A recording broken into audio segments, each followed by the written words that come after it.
ये आकाशवाणी है।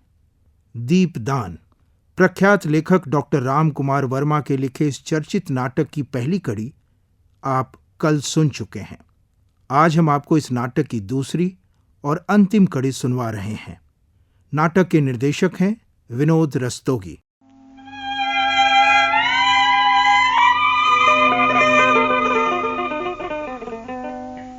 कुंवर जी को लेकर तुम बेरिस नदी के किनारे मिलना, वहां जहां शमशान है। ठीक है अंदाता, मैं ही मिलूंगा। वहां मुझ पे किसी भी आदमी की नजर न पड़ेगी। तो जाओ कीरत, आज तुम जैसे एक छोटे आदमी ने चित्तौड़ के मुकुट को संभाला है, एक तिनके ने राज सिंहासन को सहारा दिया है। तुम धन्य हो। अंदाता, धन तो आप हैं कि मुझको आपने ऐसी सेवा का काम सौंपा है। अच्छा तो अंदाता मैं चलूं? धायमा, महल चारों तरफ सिपाहियों से घिर गया। उत्तर की तरफ ही 7 सिपाही हैं, बाकी तीनों तरफ 20-20 सिपाही पहरा दे रहे हैं। शायद उत्तर की तरफ के सिपाही बनवीर को लेने गए हैं। कोई चिंता की बात नहीं सामली, तुम यहीं ठहरना, मैं भी आती हूँ। देख के क्या करोगी? मैं तो देख आई हूँ। कुंवर को बचाने का कोई उपाय सोचो। मैं भी आती हूँ, चलो के लिए। चले अंदाता। न जाने धायमा क्या सोच रही हैं। कीरत बारी भी तब से यही बना है। क्या होगा? हाय, बनवीर ने महाराणा को रक्त में नहला दिया। दुष्ट बनवीर, तुझे नर्क में भी चैन न मिलेगा। कुंवर उदय सिंह पर आंख लगाई है। भवानी, कुंवर की रक्षा करो। कुंवर की रक्षा हो गई। हो गई? कैसे? कीरत ने अपनी टोकरी में कुंवर को सुला दिया, ऊपर से पत्तलें ढक लीं और उन पर पानी छिड़क दिया। वो उन्हें लेकर बेखटके महल से बाहर हो जाएगा। कोई उससे कुछ पूछेगा भी नहीं। कुंवर जी बच गए, कुंवर जी बच गए। चित्तौड़ के भाग्य से ही वे बचेंगे। जरूर बचेंगे। पर धायमा, ये सब तुम्हें किसने सुझाया? भवानी ने। मैंने आंख बंद कर उनका ध्यान किया। उसी समय कीरत बारी आया। उसने कहा, मैं तो जूठी पत्तल उठाता हूँ, कोई माल मता तो मेरे पास है नहीं। टोकनी है और उसमें पत्ते हैं। बस भवानी ने यही बात मुझे सुझा दी। पर एक बात है धायमा। क्या? बनवीर यहाँ जरूर आएंगे। वे तुम्हारे महल में कुंवर जी की खोज करेंगे। जब वे कुंवर जी को न पाएंगे और तुमसे पूछेंगे तो तुम क्या उत्तर दोगी? कह दूंगी कि मैं नहीं जानती। उससे वे नहीं मानेंगे। क्रोध में आकर अगर उन्होंने तुम्हारे ऊपर तलवार चला दी तो कुंवर जी तुम्हारे बिना कैसे जिएंगे? मैं अपने प्राणों की भिक्षा मांगूंगी, जो चित्तौड़ की किसी नारी ने नहीं मांगी। ऐसी विचित्र भिक्षा वे अवश्य दे देंगे। बनवीर के सिर पर खून चढ़ गया है, वो दैत्य बन गया है। कुंवर जी को न पाकर वो तुम्हें जरूर मार डालेगा। मुझे इसकी चिंता नहीं है सामली। पर चिंता कुंवर जी की है। तुम्हारे बिना वे भी तो जीवित नहीं रहेंगे। फिर तुम्हारा बलिदान चित्तौड़ के किस काम आएगा? कुंवर जी को तो जीना ही चाहिए। सचमुच कुंवर जी मेरे बिना नहीं जिएंगे। थोड़ी सी बात पर तो रूठ जाते हैं। मुझे ना पाकर उनका क्या हाल होगा? किसी तरह बनवीर को धोखा नहीं दे सकती? दे सकती हूँ। किस तरह? कुंवर की शैया पर किसी और को सुला दूंगी। वो क्रोध में अंधा रहेगा ही, पहचान भी नहीं सकेगा कि ये कौन सोया है। तो कुंवर जी की शैया पर किसे सुला दोगी? किसे सुला दूंगी? सामली, मेरे हृदय पर वज्र गिर रहा है। मेरी आंखों में प्रलय का बादल घुमड़ रहा है। मेरे शरीर के एक एक रोम पर बिजली तड़प रही है। धायमा, संभल जाओ, ऐसी बातें न करो। कुंवर की शैया पर तुम सुला दूंगी। उसी को सुला दूंगी सामली, जो मेरी आंखों का तारा है। चंदन। धायमा, चंदन को सुला दूंगी सामली, चंदन को सुला दूंगी। धायमा, उस नन्हे से लाल को हत्यारे की तलवार के नीचे रख दूंगी। कह दूंगी कि इसके नन्हे से कलेजे पर हल्की सी चोट करना। बेचारा अभी बालक है। भीषण प्रहार से मेरा लाल चौंक उठेगा। धायमा, ऐसा मत कहो, ऐसा मत कहो धायमा। ऐसा मैं नहीं सुन सकूंगी, ऐसा मैं नहीं सुन सकूंगी, ऐसा मैं नहीं सुन सकूंगी धायमा, नहीं सुन सकूंगी। चली गई, ऐसा मैं नहीं सुन सकूंगी। जो मुझे करना है वो सामली सुन भी न सकेगी। भवानी, तुमने मेरे हृदय को कैसा कर दिया। मुझे बल दो कि मैं राजवंश की रक्षा में अपना रक्त दे सकूं, अपने लाल को दे सकूं। यही राजपूतनी की मर्यादा है, यही राजपूतनी का धर्म है। मेरे हृदय के स्थान पर पत्थर रख दो जिससे ममता का स्रोत बंद हो जाए। भवानी, मैं चित्तौड़ की सच्ची नारी बनूं, सच्ची राजपूतनी अपने रक्त से मंगल तिलक करे। माँ, माँ, माँ देखो, मेरे पैर में चोट लग गई, ये रक्त निकल रहा है। कहाँ रक्त निकल रहा है? लाओ देखो मेरे लाल। ओह, अंगूठे में ये चोट कैसे लगी? कितना रक्त निकल रहा है। लाओ इसे बांध दो। सीधा पैर करो। हाँ ठीक, इसे बांध देती हूँ। चोट कैसे लगी लाल? माँ, जैसे ही मैं भोजन करके उठा, सज्जा ने कहा कि महल के चारों तरफ सिपाही इकट्ठे हो रहे हैं। मैं देखने के लिए ऊपर के झरोखे में चढ़ गया। अंधेरे में कुछ दिखाई नहीं दिया। जैसे ही मैं नीचे कूदा, एक टूटा हुआ शीशा अंगूठे में चुभ गया। कोई बात नहीं है माँ, रक्त तो निकला ही करता है। पर ये सिपाही महल के चारों तरफ क्यों इकट्ठे हो रहे हैं? आज नाच रंग का दिन है ना, वही सब देखने के लिए आए होंगे। या फिर सोना ने उन्हें बुलाया होगा, वो नीचे नाच रही होगी। माँ, सोना अच्छी लड़की नहीं है। मैं कल उससे कहूँगा माँ कि कुंवर जी को अपना नाच न दिखाया करे। उनका मन आखेट करने में नहीं लगता। मैं भी उसे समझा दूंगी चंदन। कुंवर जी कहाँ है माँ? आज भोजन में भी साथ नहीं चले। कहीं सो रहे होंगे। तब से वे सो ही रहे होंगे। माँ, कुंवर जी को ज्यादा नींद क्यों आती है? मैं देखूं कहाँ सो रहे हैं। बुरा मानकर कहीं सो रहे होंगे। सोना ने उन्हें बुरा मानना सिखा दिया माँ। नहीं तो कुंवर जी पहले कभी बुरा नहीं मानते थे। खेल खेल में भी बुरा नहीं मानते थे। साथ खेलते थे, साथ खाते थे। आज अकेले कुछ खाया भी नहीं गया माँ। तो चलो चंदन, मैं तुम्हें जी भर के खिला दूंगी। अब कुंवर जी के साथ कल खाऊंगा माँ। कल हम दोनों साथ बैठेंगे, तुम प्रेम से परोस कर खिलाना। कल खूब खाऊंगा माँ, कुंवर जी से भी ज्यादा। कहते हैं कि मैं चंदन से ज्यादा खाता हूँ। अब कल से ये कहना भूल जाएंगे। क्यों माँ? ठीक है लाल। माँ, अच्छी तरह से क्यों नहीं बोलती? और तुम्हारी आंखों में पानी कैसा माँ? तुम्हारी आंखों में पानी कहाँ? और तुम्हारे अंगूठे से रक्त की धार बहे, मेरी आंखों से एक बूंद पानी न निकले। ओह माँ, तुम तो बातें करने में बड़ी अच्छी हो। जब मैं बड़ा होकर बहुत सी जागीरें जीतूंगा तो माँ, मैं तुम्हारे लिए एक मंदिर बनवाऊंगा। देवी के स्थान पर तुमको बिठाऊंगा और तुम्हारी पूजा करूंगा। तब अपनी पूजा करने दोगी? तुमसे मुझे ऐसी ही आशा है चंदन। ये मत समझना माँ कि मैं जागीरें नहीं जीत सकता। उस जंगली खरगोश की तरह तेजी से दौड़ सकता हूँ, आसमान तक धावा बोल सकता हूँ। अब बहुत बातें ना करो चंदन, रात अधिक हो रही है, सो जाओ। माँ देखो, उस दरवाजे से कौन झांक रहा है? कीरत बारी होगा, तुम्हारा भोजन उठाने आया होगा। मैं देखती हूँ। कोई और हो तो मैं अपनी तलवार लाऊं? कोई नहीं। महल में किसका डर है लाल? तुम सो जाओ। कहाँ सोऊं? सज्जा तो अभी रसोई घर में ही होगी। मेरी शैया ठीक ना की होगी। तो तुम कुंवर जी की शैया पर सो जाओ। शैया ठीक होने पर तुम्हें उस पर लिटा दूंगी। और कुंवर जी बुरा मान गए तो? मैं कुंवर जी को समझा दूंगी। तुम्हारे लेटने से कुंवर जी की शैया मैली तो हो ना जाएगी। तुम बहुत अच्छी हो माँ। कुंवर जी की शैया पर लेट कर देखो। अब तो मैं भी राजकुमार हो गया। पर मेरी माला, राजकुमार के गले में माला होती है ना? तुमने मेरी टूटी माला गूंथ दी? नहीं गूंथ पाई लाल, सामले आ गई थी। कल गूंथ देना, भूलना नहीं माँ।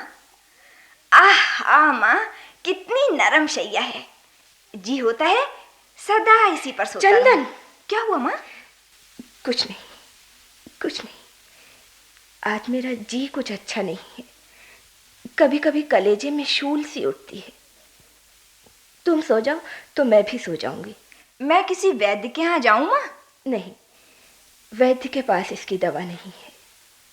ये आपसे आप उठती है और आपसे आप शांत हो जाती है। तुम सो जाओ, मैं कुंवर को खिलाकर जल्दी सो जाऊंगी। अच्छा माँ, तुम्हारी आज्ञा नहीं टालूंगा। लो, मैं आंखें बंद कर लेता हूँ। सो जाओ, चित्तौड़ की अच्छी कहानियों को सोचते सोचते सो जाओ। अपनी मातृभूमि में कितने बड़े बड़े वीर हुए हैं। बापा रावल, जिन्हें हारीत ऋषि ने दर्शन दिए, जिन्होंने मेवाड़ की नींव डालकर विदेशों पर चढ़ाई की और उन्हें जीता। इन्होंने ही पहले पहल अपने आराध्य देव एकलिंग का मंदिर बनवाया। राजा नरवाहन, जिन्होंने अपनी अकेली शक्ति से अनेक शत्रुओं को पराजित किया। राजा हंसपाल, जिन्होंने गुजरात के सोलंकी राजा अजयपाल को युद्ध में पराजित किया। रावल जय सिंह, रावल समर सिंह। माँ! बेटे, मैं आंखें बंद कर तुम्हारी बातें सुन रहा था कि एक काली छाया मेरी ओर आई और उसने मुझे मारने को तलवार उठाई। माँ, वो काली छाया, वो काली मैं छाया। तो तुम्हारे पास बैठी हूँ लाल, यहाँ कौन सी काली छाया आएगी? हाँ, कोई छाया नहीं आएगी माँ, पर न जाने क्यों नींद नहीं आ रही है। तुम मुझे कोई गीत सुना दो तो सुनते सुनते सो जाऊं। अच्छी बात है मेरे लाल, मैं गीत ही गाऊंगी, अपने लाल को सुला दूं। उड़ जा रे पखेरुआ,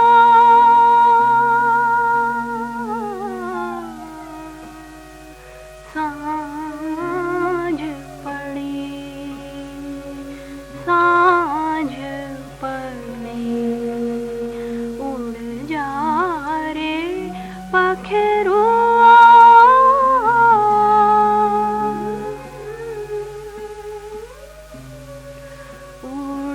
जा रे पखेरुआ,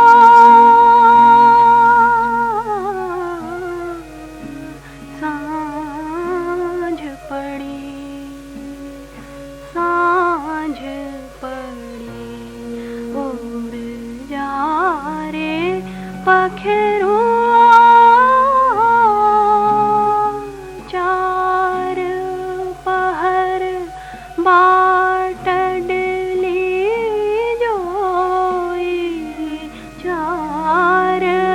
पहर बाट डली जोई, मेड़िया खड़ी खड़ी,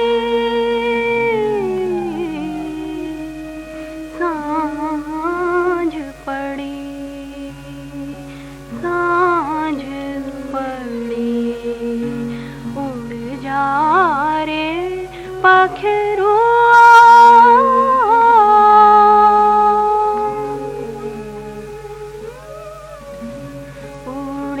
जा रे पखेरुआ,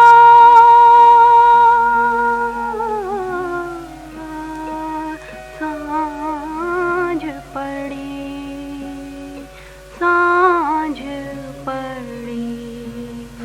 उड़ जा रे पखेरुआ, डब डब भरिया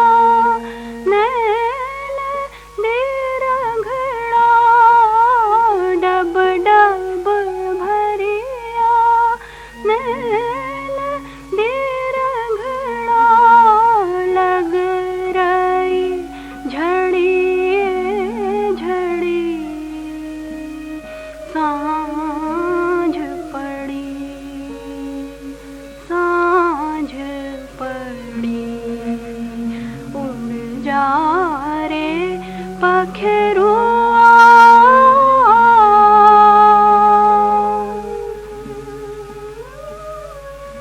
उड़ जा रे पखेरुआ,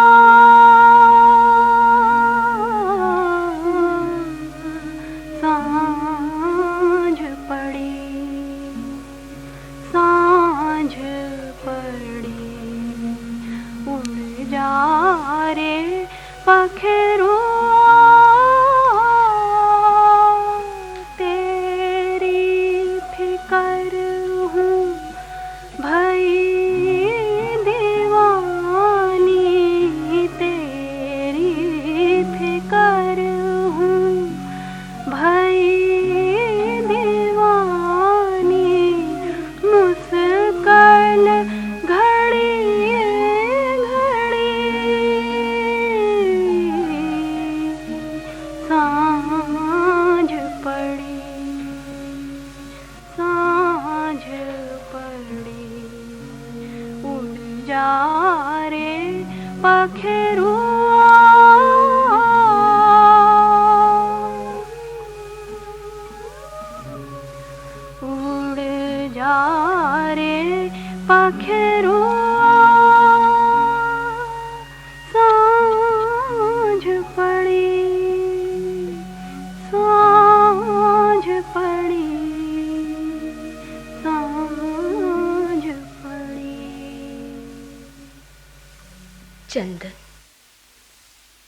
चंदन,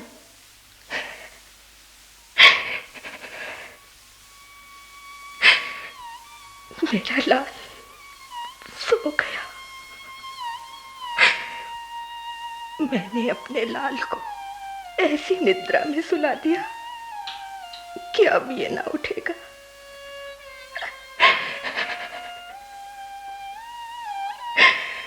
ओह पन्ना,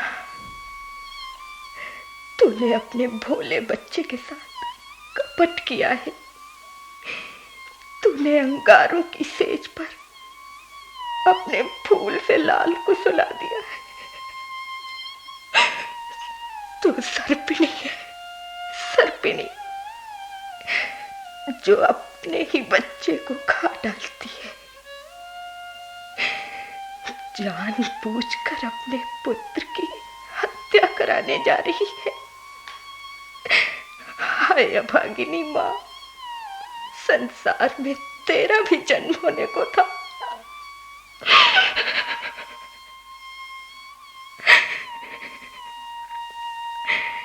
लाल तुम्हारी माला में नहीं गूंज सकी। तुम्हारा जीवन अधूरा होने जा रहा है, तो माला कैसे पूरी होती?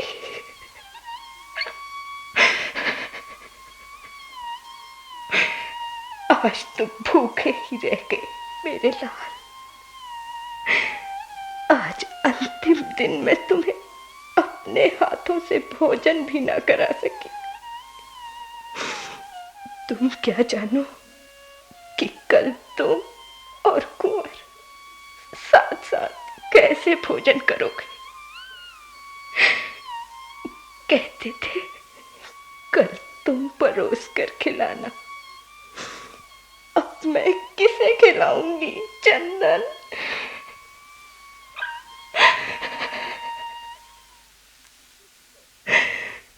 तुम बड़ी बड़ी जागीरें जीतोगे, मंदिर बनवाओगे, देवी के स्थान पर मुझे बिठलाओगे और मेरी पूजा करोगे।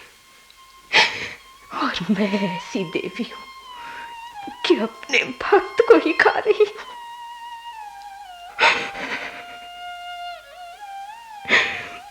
तुम्हारे अंगूठे से रक्त की धारा बही, अब हृदय से रक्त की धारा बहेगी तो मैं कैसे रोकूंगी? मेरे लाल, मेरे चंदन, जाओ जाओ, ये रक्त धारा अपनी मातृभूमि पर चढ़ा दो। आज मैंने भी दीपदान किया है, दीपदान, अपने जीवन का दीप मैंने रक्त की धारा पर तैरा दिया। ऐसा दीपदान भी किसी ने किया है? एक बार तुम्हारा मुख देख लो, कैसा सुंदर और भोला मुख है।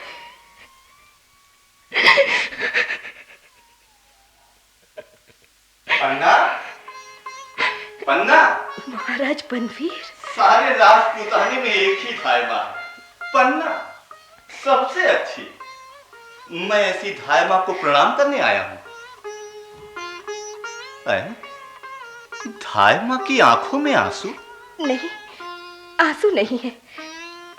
आज मेरे कुंवर बिना भोजन किए ही सो गए। आज के दिन भोजन नहीं किया? अरे आज तो उत्सव का दिन है, आनंद का दिन है। पन्ना, मेरे महल में 300 सामंतों ने भोजन किया। आज कीरत बारी की टोकनी देखती, भोजन उठाते उठाते वो जिंदगी भर के लिए थक गया होगा। जिंदगी भर के लिए। हाँ, तो कहाँ है कुंवर उदय सिंह? मैं उन्हें अपने हाथ से भोजन करा दूं? कुंवर सो गए हैं, वे किसी के हाथ से भोजन नहीं करते, मैं ही उन्हें खिला दूंगी। धायमा हो ना। आज पन्ना, आज तुमने सोना का नाच नहीं देखा? ओह, कितना अच्छा नाचती है। मैंने उससे कह दिया था कि वो कुंवर उदय सिंह को और धाय माँ को अपना नाच दिखला दे। वो आई थी, शायद तुम्ही ने उसे भेजा था, पर कुंवर का जी अच्छा नहीं था, इसीलिए मैंने उसे नहीं भेजा। जी अच्छा नहीं था? और आज का दीपदान भी तुमने नहीं देखा? मेरे लिए दीपदान देखने की बात नहीं है, करने की बात है। ठीक है, धाय माँ तो मंगल कामनाओं की देवी है, वे दीपदान करके चित्तौड़ का कल्याण करेंगी। मैं भी चित्तौड़ का कल्याण करूंगा। एक बात कहूं पन्ना, मैं तुम्हें मारवाड़ में एक जागीर देना चाहता हूं। जी? वहां तुम्हारे लिए तुलजा भवानी का मंदिर बनेगा। सारे लोग तुम्हें इतनी श्रद्धा से देखेंगे कि तुलजा भवानी में और तुम में कोई अंतर भी ना होगा। तुम ही देवी के उस मंदिर में रहोगी, लोग तुम्हारी पूजा करेंगे। बनवीर। ओह, महाराज बनवीर नहीं कहा, मेरे कहने भर से तुम देवी हो गई। महाराज बनवीर को बनवीर कहने लगी। देवी को प्रणाम। देखो, अब तुम्हें मोह ममता से दूर रहना होगा। तुम कुंवर उदय सिंह को मुझे दे दोगी। ये तलवार, इस पर रक्त क्यों लगा है? रक्त तो तलवार की शोभा है पन्ना, वो अनंत सुहाग से भरी है। ये तो उसके सिंदूर की रेखा है। बिना रक्त के तलवार कभी तलवार कहला सकती है? ये तलवार म्यान में रख लो महाराज। क्यों? क्या तुम्हें भय लगता है? चित्तौड़ में तलवार से किसी को भय नहीं लगता। धाय मां होने पर तुम में इतनी ममता भर गई कि तलवार नहीं देख सकती। पन्ना, तलवारें आसानी से म्यान के भीतर नहीं जाती। जब म्यान में राज्यश्री भर जाती है तो तलवार बाहर निकल आती है। आधी रात हो चुकी है महाराज बनवीर, विश्राम करें। विश्राम मैं करूं? बनवीर, जिसे राज्य लक्ष्मी को पाने के लिए दूर दूर की यात्रा करनी है। मैं अपने साथ कुंवर उदय सिंह को भी ले जाना चाहता हूं। ये नहीं होगा, ये नहीं होगा महाराज बनवीर। जागीर नहीं चाहती? नहीं। तो उदय सिंह के बदले जो मांगो वो दिया जाएगा। राजपूतनी व्यापार नहीं करती महाराज, वो या तो रणभूमि पर चढ़ती है या चिता पर। दो में से किसी पर भी तुम नहीं चढ़ सकोगी। तुम्हारा महल सैनिकों से घिरा है। सैनिकों को किसने आज्ञा दी? महाराणा विक्रमादित्य। वे अभी संसार में नहीं है। उन्होंने रक्त की नदी पार कर ली है और उस रक्त की लहर मेरी तलवार पर है। ओह बनवीर, हत्यारा बनवीर। महाराणा बनवीर को हत्यारा बनवीर नहीं कह सकती पन्ना। हत्यारा बनवीर कहने वाली जीभ काट दी जाएगी। तो लो, मेरी जीभ काट लो और यहां से चले जाओ। महाराणा विक्रमादित्य। ओ, बार बार विक्रमादित्य का नाम क्यों लेती हो? प्रेतों और पिशाचों को वो नाम लेने दो। यदि मेरा नाम लेना है तो जयकार के साथ नाम लो। धिक्कार है बनवीर, तुम्हारी मां ने तुम्हें जन्म देते ही मार क्यों ना डाला? चुप रहता है। बच्चे को पालने वाली, लोरियां सुनाने वाली एक साधारण दासी महाराणा से बात करती है। कहां है उदय सिंह? तू उदय सिंह को छू भी नहीं सकता। नीच नारकी, महाराणा विक्रमादित्य की हत्या के बाद तू उदय सिंह को देख भी नहीं सकता। मैं नहीं देखूंगा। मेरी तलवार देखेगी। विक्रम के रक्त से सनी हुई तलवार अब उदय सिंह के रक्त से धोई जाएगी। ओह क्रूर बनवीर, तुम तो उदय सिंह के संरक्षक थे। रक्षा के बदले क्या तुम उसकी हत्या करोगे? नहीं नहीं, ये नहीं हो सकता। महाराणा बनवीर, तुम राज्य करो, चित्तौड़ पर, मेवाड़ पर, सारे राजपूताने पर राज्य करो, पर कुंवर उदय सिंह को छोड़ दो। मैं उसे लेकर सन्यासिनी हो जाऊंगी, तीर्थों में वास करूंगी। तुम्हारा मुकुट तुम्हारे माथे पर रहे, मेरा कुंवर भी मेरी गोद में रहे। बनवीर, महाराणा बनवीर, मुझे ये भिक्षा दे दो। दूर हट दासी, ये नाटक बहुत देख चुका हूं। उदय सिंह की हत्या ही तो मेरे राज सिंहासन की सीढ़ी है। जब तक वो जीवित है तब तक सिंहासन मेरा नहीं होगा। हट जा मेरे सामने से। मैं नहीं हटूंगी, अपने कुंवर की शैया से दूर नहीं हटूंगी। ओह, उदय सिंह को सुला दिया है जिसमें उसे मरने का कष्ट न हो। उसका मुख भी ढक दिया है। वारी धाय मां, बालक के मरने में भी ममता का ध्यान रखती है। शैया से दूर हट पन्ना, मैं उसे चिर निद्रा में सुला दूं। नहीं, ऐसा नहीं होगा। क्रूर नराधम नारकी, ले मेरी कटार का प्रसाद ले। छोड़, छोड़। दासी शतकानी, कर लिया कटार का वार। ये कटार अब मेरे हाथ में है, अब किससे वार करेगी?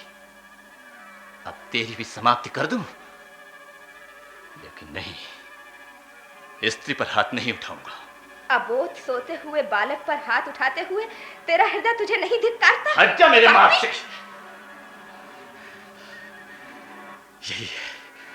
यही है मेरे मार्ग का कंटक। आज मेरे नगर में स्त्रियों ने दीप दान किया, मैं भी यमराज को इस दीपक का दान करूंगा। यमराज, यमराज, लो इस दीपक को, ये मेरा दीप दान है।